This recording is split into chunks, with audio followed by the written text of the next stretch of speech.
Vamos a empezar a hablar un poquito de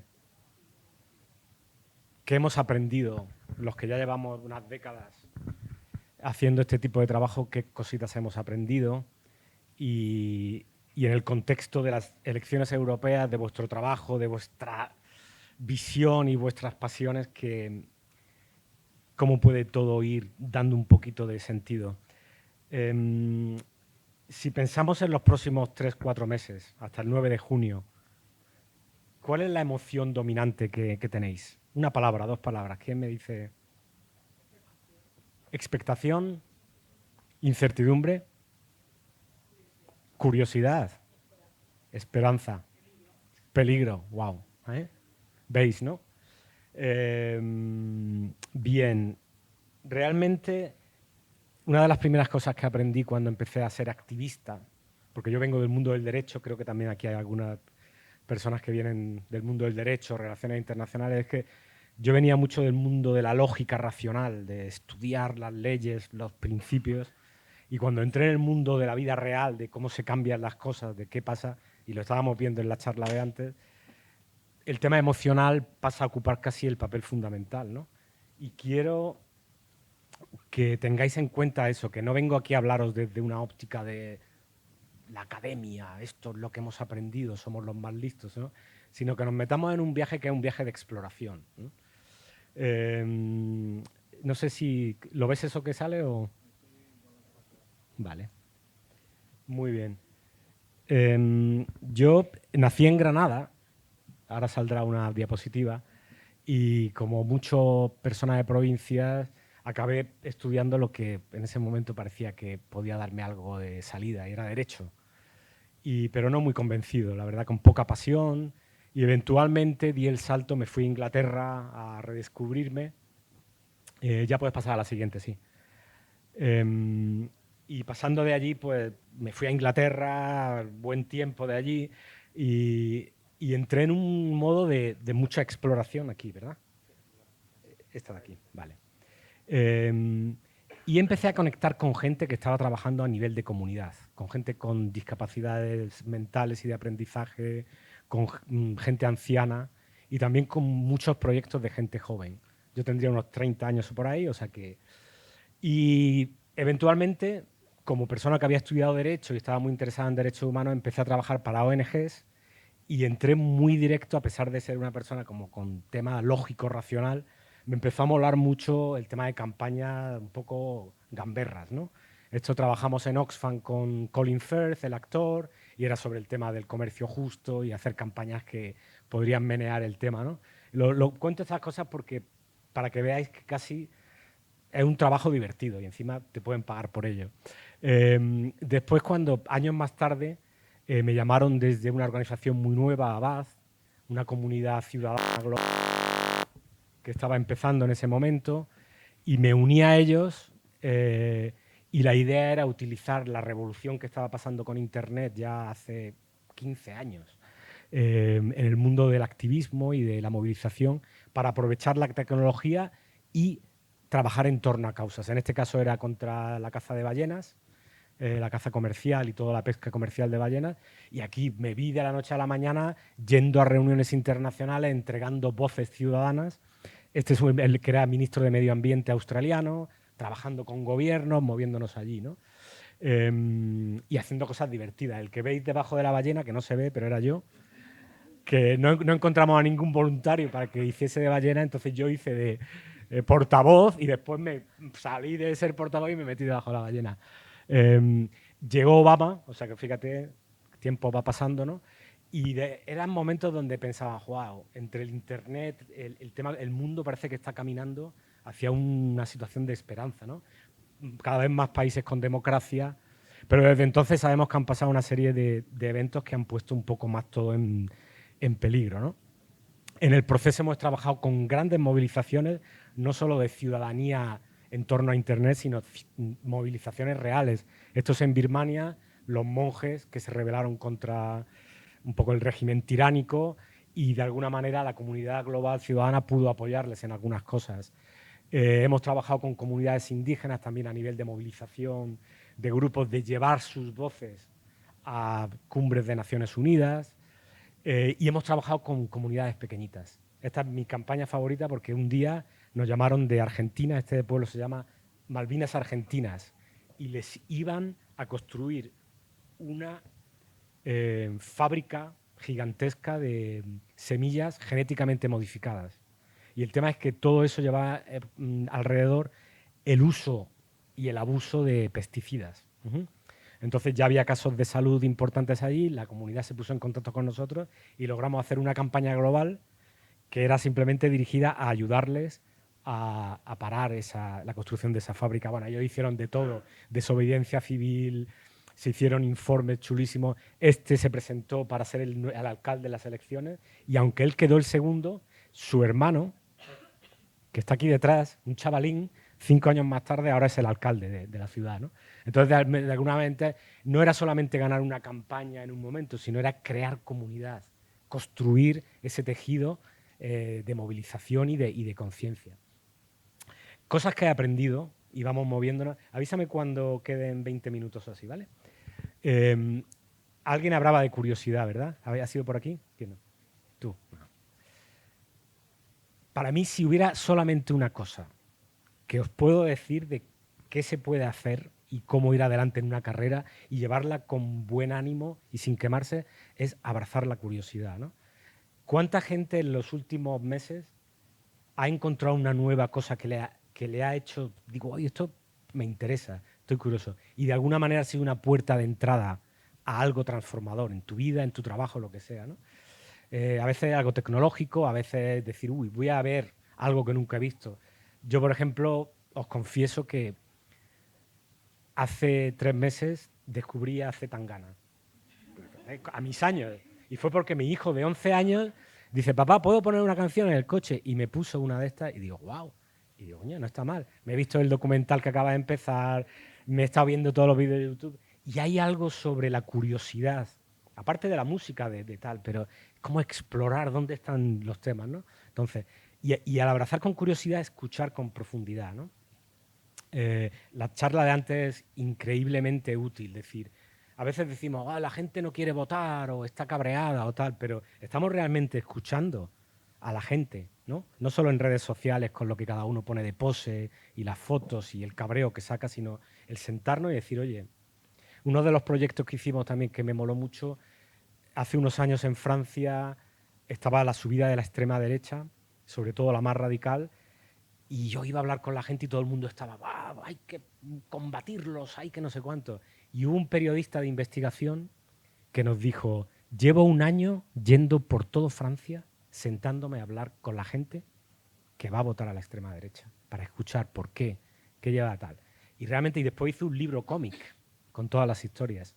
Y la verdad es que para mí fue posiblemente una de las cosas donde más aprendí. Entonces, abrazar la curiosidad y escuchar con profundidad.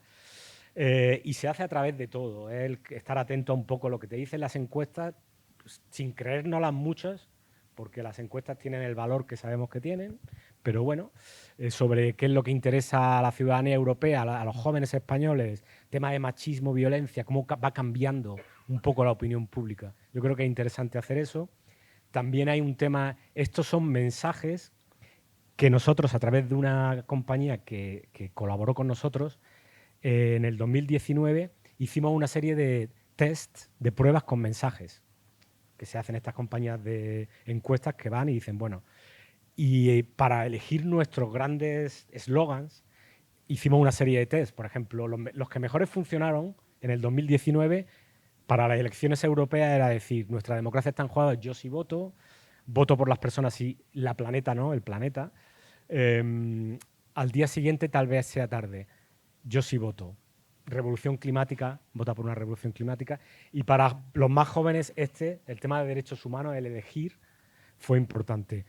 Ya os lo digo porque yo imagino que a través del Parlamento Europeo podréis tener acceso a algún tipo de encuestas y eso. Pero también hay oportunidades de trabajar con organizaciones, sean ONGs o sea fundaciones como la nuestra, donde en algún momento vosotros que decir, bueno, nos gustaría, tenemos una serie de ideas, nos gustaría probarlas, a ver cómo funcionan ahí, ¿no? Y hay maneras de trabajar con gente que pueda incluso financiar algunas de estas encuestas o a través de redes sociales hacer este tipo de pruebas. Porque pasa una cosa, otro gran aprendizaje. Uno dice, tengo una gran idea, tengo un gran eslogan. Y sin probarlo, se gasta una pasta en sacarlo ahí fuera. Y después te das cuenta que la gente a lo mejor pues dice, pues no, es muy inteligente, la has intentado hacer con y tal, pero al final no conecta con esa emoción, ¿no? Y por otro lado, el problema de los datos es que todos los grandes datos provienen del mismo lugar, del pasado. Y sabemos que a veces el pasado ayuda a orientarnos, pero pasan cosas que van a pasar mañana, una guerra que estalla en un sitio o un ataque terrorista o cualquier cosa que cambian la opinión pública y la emoción. Entonces, estar siempre atento a decir, vale, el pasado me sirve, pero voy a estar alerta a cómo la cosa va evolucionando. Entonces, por ello, mi segundo gran aprendizaje es planifica, claro. Tenemos varios meses, tenemos que hacer varias cosas, pero vamos a estar preparados para surfear las olas más grandes, ¿no? ¿Qué quiero decir con eso? Ese fue otro gran aprendizaje en mi vida. Yo llegaba y decía, bueno, tenemos este año, queremos hacer esta campaña, venga, vamos por aquí. Y de buenas a primeras pasaba algo y te pillaba descolocado. Entonces, para el momento que querías reaccionar, ya era muy tarde. Y yo creo que vosotros, como generación de redes sociales que estáis siempre ahí esperando a esa ola que viene, también a nivel de campañas y de movilización y de construir comunidad es muy importante. Porque es saber un poco ignorar el ruido, ignorar esa ola que parece muy chula pero que no viene buena y dejarla pasar y estar ahí esperando a que venga la ola que captura toda esa energía de la gente con la que tú te quieres comunicar y la que quieres traer en la comunidad e ir a por ello. Y hay que ir con decisión, con ideas, con humor, con curiosidad también, ¿no? Este es el ejemplo que pongo. Estamos preparando unas grandes marchas climáticas de gente manifestándose en París antes de la cumbre climática de París.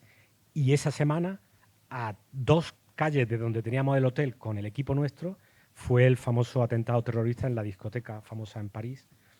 Y entonces, claro, cancelaron todo acto público y toda cosa en la calle. Y ahí nos vimos con un presupuesto que habíamos traído, con un equipo que queríamos hacer, diciendo, y además con un estado de shock importante. Yo recuerdo el día, la llamada en la que una persona dijo, ¿puedo hablar? Y todo el mundo, claro. Y dice, ¿y si en vez de personas que no podemos, ponemos algo simbólico como zapatos? O sea, me emociona al sentirlo porque es que conecto con ese momento en la llamada y digo, eso es una idea buena, ¿eh? Entonces empezamos a movilizar, teníamos 4 días. Zapatos vinieron de Bélgica, de Holanda, gente empezó a donar a través de nuestra comunidad zapatos de segunda mano.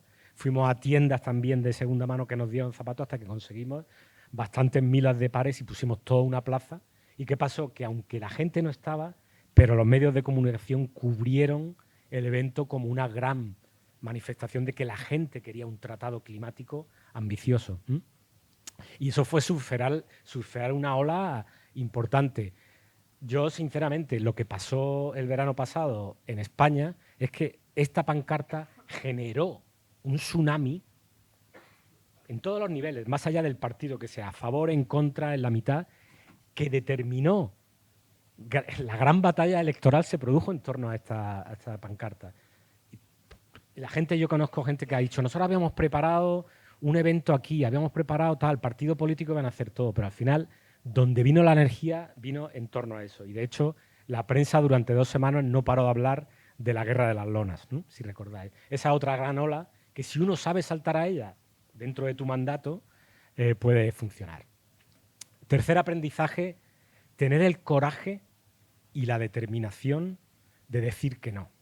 Y que cuando digo que decir que no, es decir, mira, hay 40 ideas buenas, podríamos hacer, sí, y si hacemos esto, pero yo lo que llamo eso es como dar una especie de baño de burbujas a la realidad, donde al final te sientes bien porque has hecho un montón de cosas, pero no llega a tener ese mordiente.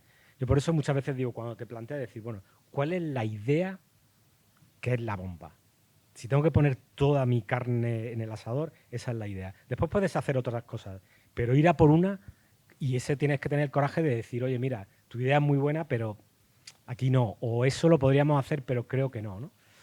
Y es importante porque en el 2019 nuestra gran determinación y decisión fue apoyar al movimiento de mujeres y a los grupos de mujeres en Europa y al tema climático, a la juventud climática. ¿Por qué? Porque podíamos haber hecho otro tipo de campañas sobre trabajo, sobre coste de vida, sobre 1000 cosas, pero al final vimos que la energía a nivel de movilización ciudadana se estaba construyendo mucho con el Día Internacional de la Mujer, en torno a ese día, y sobre todo era quizá el momento donde los Viernes por un Futuro, ¿no? O Fridays for Future, estaban en plena escalada. Y la verdad es que al final fue, yo creo que una gran lección de cómo la participación ciudadana en las últimas elecciones batieron un récord, ¿no? Después, una vez que tienes la estrategia y que sabes dónde ir, afinar tácticas y experimentar, y tener esa curiosidad, ¿no? A veces en temas de salud pública no hay nada como un par de buenos estudios sobre el impacto de los pesticidas y sacar a la gente a la calle, a la gente que de verdad le preocupa, ¿no? Y que sea la gente la que hace campaña, no el experto de turno.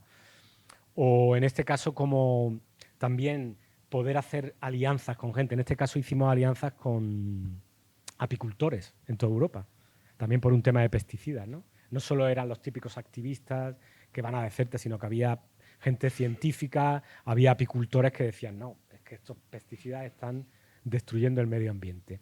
Y ya estoy cerrando un poco, porque esto ya es más relevante para elecciones. El gran proyecto nuestro en Brasil en las últimas elecciones fue experimentar mucho más profundamente con los grupos de WhatsApp, ¿no?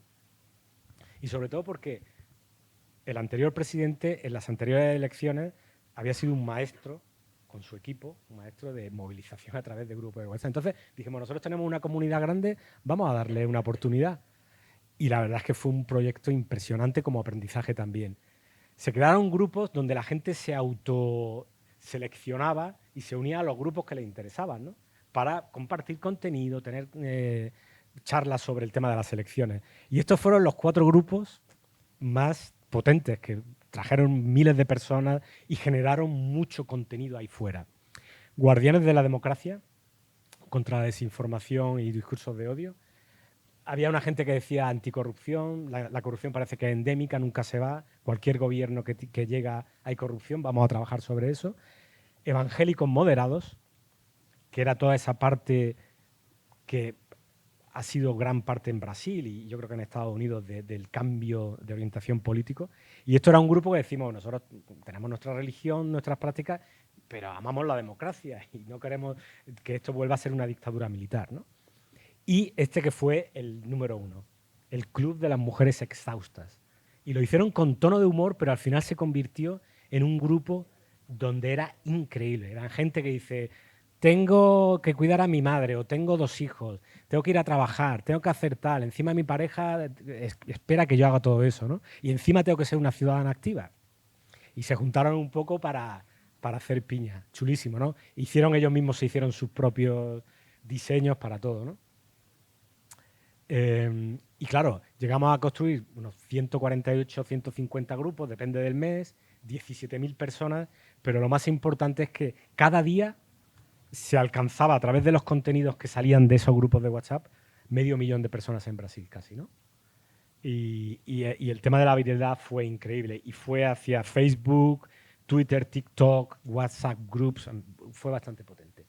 Bueno, y lo último que quería decir a nivel de táctica, pues, habéis conocido también las grandes campañas que se han hecho a nivel de música en Estados Unidos. Nosotros hicimos alguna cosita con el tema Eurovisión como tema y como todo el mundo hablaba de Trump en esa época, en 2019, pues le dimos su oportunidad de participar en un vídeo y ahí acabamos el tema. Es decir, creo que el 2019 para todos los que estuvimos trabajando allí, también la gente del Parlamento Europeo, fue un año potente de aprendizaje. Y este año nos toca repetirlo y quizá mejor. Entonces, bueno, voy a abrir ya un poquito de posibilidad y después tendré como una palabra para cerrar que quiero mandar un mensaje, pero yo creo que es mejor que abramos ya el tema, ¿vale? Perfecto, pues preguntas, vosotros que estáis trabajando en los proyectos, aquí Luis es el que os puede ayudar más. Gracias, Carlos. Bueno, Luis, encantada. Muchísimas gracias por tu charla. Ha sido bastante interesante. Al menos a mí me lo parece. Y estoy segura de que todos estamos aquí pensando lo mismo. Una de las frases que más me ha quedado de todo lo que has comentado era la de experimentar, ¿vale? También uniéndolo un poco con el tema por el que estamos aquí, los proyectos y la movilización al voto. En clave política o en este mundo también del tercer sector, porque bueno, yo también soy parte de una plataforma y hay asociaciones, percibimos al menos el sentimiento de que no hay cabida para experimentar, séase la traducción. No hay espacio para fallar y aprender de ello. Mucho menos hay tiempo para aprender de lo que has hecho mal. En política menos todavía, porque tienes que rentabilizarlo todo y capitalizar cualquier éxito, sea tuyo o no lo sea. Todo es súper importante, todo es súper urgente, todo es las más importantes, o sea, las elecciones más importantes siempre lo son porque vivimos en el ahora, lo entiendo, pero no cabe desde a lo mejor un momento de juventud decir, joder, si es que no tengo tiempo, o sea, tengo que hacerlo ya perfecto y además desde una perspectiva vital no tengo esa experiencia, aunque haya hecho 1000 millones de cosas, porque normalmente en estos foros también pasa eso, que todos estamos metidos en todo, estamos súper interesados, súper informados, nuestros entornos más o menos, lo que sea, pero es cómo hacemos para efectivamente decir, sí, chicos, hay espacio para aprender, hay para experimentar. Es una preguntaza, realmente, porque es un tema de transformación de cultura, de organizativa y de la sociedad, ¿no? Esa aversión al riesgo. Y lo estamos viendo.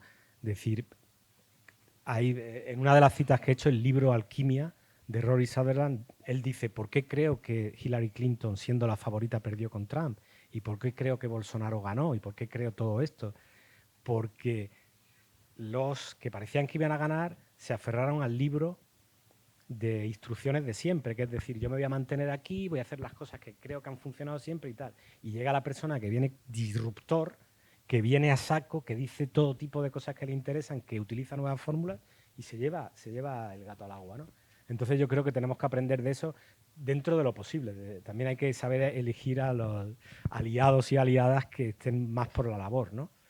Hay muchas veces que dice, bueno, me van a dar dinero para hacer algo, pero después me imponen unas condiciones. ¿Me merece la pena o prefiero trabajar? ¿No? Te voy a poner un ejemplo, lo quiero meter aquí porque yo creo que es importante. Y creo que lo hablamos con Carlos, ¿no? Uno de los grandes éxitos que hemos tenido en la historia de Avast han sido de vez en cuando trabajar con personajes famosos y celebrities de los grandes, ¿no? Y ha funcionado de maravilla. Pero las grandes revoluciones de hacer cosas han sido con los influencers inesperados. Aquellos que tienen un montón de seguidores, que nadie habla de ellos, que están ahí en su nicho y de buenas a primeras salen y hablan a su comunidad. Entonces a lo mejor no le hablan a la prensa y nadie importa, pero a su comunidad de miles y miles de seguidores. Entonces hemos empezado ya a tener esa idea, de decir, mira, Taylor Swift, vale, genial, pero ¿y la cantidad de gente que hoy en día a través de Europa y en España están teniendo una influencia muy potente en todo tipo de temas? Hay una posibilidad de sentarme con ellos y experimentar y decir, bueno, ¿cómo se puede trabajar esto? ¿Cómo podemos amplificar contenido? ¿Cómo podemos daros espacio para que hagáis cosas creativas que os ayudamos a sacar afuera, ¿no? Hay un elemento maravilloso, pero yo creo que es tema de cultura. Y España particularmente tiene mucha aversión al riesgo. Sí, estoy de acuerdo. Pero es empujar, seguir empujando. No tengo más que decir. Bueno, oye, es que hacerlo. ¿Alguna otra pregunta? Cogemos un par de ellas juntas, a ver, si hay solamente una. Bueno, yo me llamo Irenka, soy de Irenka. Madrid. Gracias por la charla. Yo tengo una pregunta porque como activista me interesa mucho tu opinión con respecto al cambio climático, porque últimamente vemos en las noticias un futuro muy pesimista. Hay gente que dice que estamos en un punto de no retorno, que he incluso leído titulares de que para el 2050 ya no habrá agua, entraremos en guerras bastante intensas por recursos vitales. Entonces, me gustaría saber cuál es tu opinión, qué opinas del futuro que nos espera. ¿Están grabándome la prensa? Bueno. Como persona y aparte con un hijo de 11 años, imagínate que comparto una parte muy importante de la ansiedad, que aparte la ansiedad ya no solo ni siquiera viene a través de los estudios que uno lee, ni lo que te cuentan, viene de vivir en la sierra un poco más allá y ver verano tras verano, invierno tras invierno lo que está pasando. Ya no solo a nivel del clima, qué bonito para tomar el sol, sino a nivel de los árboles, los animales, el agua y todo, ¿no? Y después cuando hemos viajado, estuve en septiembre en Brasil, en la Mata Atlántica, y ves el impacto de deforestación y climático que está pasando, se te abren las carnes. Entonces, en ese sentido, yo creo que hay motivos suficientes para estar preocupados profundamente, ¿no? Y de hecho, los estudios que hemos empujado con alguna universidad sobre empezar a estudiar lo que ahora es una nueva realidad, que es la ansiedad climática, y que ha demostrado que, sobre todo en la juventud, pero en gran parte de la sociedad, existe una nueva tipo de ansiedad que nos afecta y que tiene que ver con ese miedo a lo que nos va a pasar y lo que está pasando, ¿no? Entonces, en ese sentido, bien. En el sentido más como activista, yo soy de estos que dicen, mira, yo no sé si la apocalipsis está a la vuelta de la esquina. Quizás. Pero no me voy a enganchar en ese debate sobre qué me va a traer el futuro. Lo que voy a hacer, hoy me voy a levantar, como decía Alberto, ¿no? En la charla anterior, me voy a levantar cada día y voy a hacer lo que tengo que hacer, ¿no? Voy a pensar, decir, bueno, ¿cómo puedo ayudar en mi comunidad a qué tal, no sé cuánto? ¿Cómo puedo ayudar a través de mi trabajo, de mis acciones, de lo que hablo, de lo que me interesa, ¿no? Y yo creo que hay posibilidad de darle la vuelta. Ahora nos tenemos que preparar para vivir una realidad que por mucho que cambiemos va a ser dura, ¿no? Es decir, ahora estamos empezando a pensar en una gran campaña sobre el agua, va a haber una cumbre en septiembre, porque el agua realmente es el centro de convergencia de todas las crisis que podemos ver, ¿no? El tema del gran poder de las grandes empresas que agarran todo, el tema de la deforestación, el tema del cambio climático, el tema del poder, las guerras, casi todas vienen a conectar con el control del agua, ¿no? Entonces habrá que inventar cosas nuevas. Y por otro lado, hay una parte mía, que aunque soy mayor, pero siempre me ha puesto el tema tecnológico, ¿no? Hay mucha gente que, ya a mi generación, que dicen, la inteligencia artificial, joder, cuidado, ¿no? Y yo soy los que digo, bueno, sí, toda esta tecnología puede traer cosas regulares, pero también tengo ahí una gran curiosidad por cómo esa tecnología nos puede ayudar a lo mejor a hacer cosas que nos ayuden a darle la vuelta, ¿no?, al tema climático. O sea que comparto eso, pero también quiero creer que el viaje lo podemos hacer muy bonito y algo chulo puede hacer. Y lo último que quería decir es no solo el tema del clima, es decir, lo que está pasando a nivel geopolítico yo creo que también es importante. Ahora he venido esta semana de hablar con colegas palestinos e israelíes sobre cuál podría ser la salida al conflicto. Porque afecta a todo, Estados Unidos, Europa, tal, tema Rusia por allí, ¿no? Y claro, por un lado es devastador ver la realidad de la tragedia, que es lo que está pasando. Me decía que había miles de mujeres embarazadas que están convencidas de que van a perder a sus bebés porque no tienen manera de sacarlo adelante, ¿no? Y de esta tragedia les escuchaba con esperanza y con ganas de decir, nosotros vamos a ser la generación joven de líderes palestinos que vamos a superar todos los conflictos pasados y vamos a salir adelante, ¿no? Y cada uno elige dónde quiere vivir, ¿no? En qué situación. Muy brevemente, darte las gracias, Luis. Y yo quería preguntarte, porque estamos aquí compañeros pues trabajando en diferentes proyectos, desde un punto de vista más estratégico o más de táctica. Dentro de Abad tenéis una base de socios o de colaboradores muy grande. Entonces, cuando planeáis hacer una comunicación a este pool de colaboradores, ¿cómo planeáis hacerlo? ¿Lo segmentáis o intentáis hacer algo muy genérico que toque un poco el corazón, que interpele a todos? ¿O tratáis, según la comunicación o el tema, incidir de alguna forma? Porque a mí se me antoja, cuando quiero hacer alguna comunicación o algún proyecto, decir, tengo que segmentar muy bien mi público, ¿no? Pero cuando tienes una masa tan grande, ¿cómo lo abordas? Y ya muy breve, simplemente, ¿cuál es el mantra que te repites cada mañana, un poquito uniendo las dos charlas? Y darte las gracias. Gracias, Gonzalo. Muchas gracias por la ponencia. Yo soy Miriam. También estudio Derecho y también me gusta mucho el tema de la sostenibilidad, el medio ambiente y demás. Entonces, yo quería pedirte que nos hicieras un poco una guía práctica de cómo iniciarse en el activismo partiendo desde cero. Vale, te voy a dar la versión del tráiler y después a lo mejor podemos charlarlo en otro momento porque es una cosa súper fascinante. Tengo una historia personal muy bonita ahí, ¿no? Pero vamos a empezar por allí. Segmentación, cómo trabajar con una lista. Hay varios factores técnicos y prácticos de tu propia plataforma, de lo que te permite. Yo, por ejemplo, una de las cosas que nosotros hacemos siempre es testar. Nosotros no sacamos nada a la calle en masa, salvo que hayamos hecho una serie de pruebas de si el título... ¿Habéis recibido el mensaje de la presidenta del Parlamento? Era un mensaje personal. Eso parece que alguien lo ha elegido así al azar. Pues ese lo propuse yo en el equipo porque nosotros lo hemos hecho testar durante años.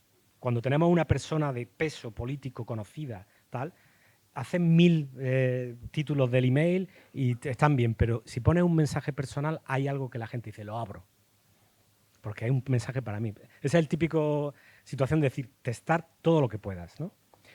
Y dentro de eso, después un poco ver cuál es el objetivo, a quién te diriges, qué tono, si tienes una comunidad que es más o menos cohesionada, que tiene de alguna manera una homogeneidad, a lo mejor puedes escribirle a todos sabiendo que solamente una parte va a tomar acción. Ahora, si es un tema que sabes que solamente una parte le interesa, no quieres de alguna manera hacer perder el tiempo a la gente que sabes que no está ahí, ¿no? Entonces yo creo que la segmentación, si se puede hacer, tiene sentido. Ahora también es doble trabajo porque tienes que hacer más, tienes que diversificarte. Pero bueno, después lo que también hay claro, en los momentos de gran ola, donde hay algo que realmente captura todo lo que es el imaginario público, ahí sí quieres jugártela a mandárselo a todo el mundo. Porque hay un elemento también de aprendizaje. Es decir, a mí no me interesa el clima, pero en un momento climático fundamental, el recibir un email me puede abrir los ojos a eso y me puede decir, me interesa, ¿no? Mantra, ahora después te lo digo. Es que tengo varios, pero... Y el tema de la guía, yo creo que no hay guía. Hay una emoción de querer hacerlo, ¿no? Es decir, Greta Thunberg, ¿cómo empezó ella el activismo? Pues yéndose a hacerlo, ¿no? Parece que ya en la escuela ella ya tenía su tal, pero en mi caso desde el derecho fue muy complicado, porque yo iba a hablar con mis catedráticas y catedráticos de derecho y decía, bueno, he estado viviendo en Inglaterra, he trabajado y me gustaría compartir esto con gente aquí en la Facultad de Derecho de Granada o en Sevilla. Y me decían, no, es que aquí eso no lo tocamos, ¿no? Era como si fuera... Ahora yo creo que ha cambiado mucho y a través de ONGs, a través de fundaciones, a través de emprendimiento social. Yo ahora mismo animo mucho a la gente que no se centre solamente en el mundo de la ONG, porque los fondos están un poco más limitados, porque de alguna manera el sector está en pleno cambio y transformación. Ahora, hay mucho emprendedor social que está intentando lograr inversiones para hacer cosas potentes a nivel social, medioambiental, de género, lo que sea. Y tengo varios amigos que están en ello. Es decir, estoy buscando gente con ideas chulas para probar, ¿no? Y mi cosa sería también... Hay gente que se va a pasar una temporadita por ahí, a Colombia, Sierra Leona o a Nepal, India, ¿no? A mí me parece muy potente como experiencia. Si tienes la oportunidad de hacer 1 año, 2 años, aunque sea simplemente de modo un poco ahí y tal. Y si no, llamar a gente. Yo siempre lo que digo, lo último que os quiero decir, 2 cosas, ya con esto cerramos, ¿verdad? La primera es que yo soy tímido. A mí me costaba me costaba mucho trabajo levantar la mano en la facultad, en la escuela, porque era de los que la voy a cagar, ¿no? Y no quería exponerme. Entonces la vida me ha ido llevando a decir, mira, es que ¿cuál es la mejor manera de que las cosas pasen? Es yendo, decir, oye, mira, he visto que tienes ahí una cosa, ¿me la prestas? Y hay gente que te dice, claro, toma, ¿no? O decir, necesito 5.000 euros para esto. ¿Y si se lo pido a aquella persona que parece que tiene tal y que está en esta onda? Quiero trabajar con tal persona y tal organización. Pues llama por teléfono. Entonces yo me convertí ahora un poco kamikaze.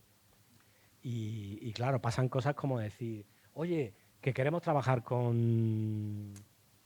¿Cómo se llama este? El de Hulk, el actor. Mark Ruffalo. Queremos trabajar con él porque hay una campaña en la que podemos hacer. Y otro colega y yo decir, vamos a buscar a ver a la gente. Y llamarle y contarle la película y decir, Ruffalo, claro. Y desde entonces casi firma todas nuestras campañas. O sea que es un poco de locos. Por eso decir que la posibilidad siempre está un poco la barrera, sobrepasarla ahí, ¿no? Y sería un mantra eso, decir... Yo mi mantra sería... Tengo uno nuevo, sí. Actúa como si hubiera un mañana. Porque hay gente que dice, voy a actuar como si no hubiera un mañana, un poco con ese tremendismo, ¿no? Para mí es decir, coño, hoy es importante, voy a hacerlo, pero también mañana va a ser el día a día, ¿no? Me he metido mucho en el mundo también del deporte, a aprender esa especie de constancia y disciplina y me mola. Y lo último que os quería decir ya definitivo es que durante años y años trabajar en elecciones era lo más aburrido e invisible y rollo que te podías imaginar. Yo no sé, Carlos, algunos otros, ha sido un tema como porque la gente como ya votar da igual, incluso cuando no había grandes problemas, pero la gente veía como votar o no votar. Yo me acuerdo de ir con mi padre y decía, pues vamos a votar y nos tomamos una caña. No había, era importante la política y todo, la gente hablaba. Pero en estas últimas elecciones, no solo en Europa y en España, sino en otros sitios, hay un elemento donde nos la jugamos realmente, ¿no? En todos los temas climáticos, democráticos, de justicia social, hay una sensación, y por eso veros aquí, pasando un sábado por la mañana y un viernes y comprometido a hacer este tributo, para mí es heroico. Y sobre todo ya desde los 58 años que tengo, en mirar atrás y decir, wow, me puedo ir tranquilo sabiendo que vosotros y vosotras vais a estar estos meses ahí, venga, dándole. Y en ese sentido, no sintáis solo el valor de la comunidad. No es solamente que tenemos un logo y tenemos un mantra, un eslogan y llevamos una camiseta y estamos trabajando. El valor de la comunidad se demuestra cuando te levantas por la mañana y estás metido en un pozo impresionante que no sabes para dónde ir. Poder decir, voy a llamar a Miriam o voy a llamar a Carlos, voy a llamar tal y voy a decir, estoy perdido, ¿me echa una mano? Y saber que tienes no solamente 5, 10, 15, sino tenés toda una comunidad en España que siempre puedes conectar a ese nivel, ¿no? Y si pensamos en Europa, imaginaros, ¿no? Es una cosa súper potente. Y ese es el poder. Cuando uno va a una reunión y sabes que tienes detrás a todo esto, como te sientes como más centrado. Bueno, gracias por estar aquí y a los proyectos.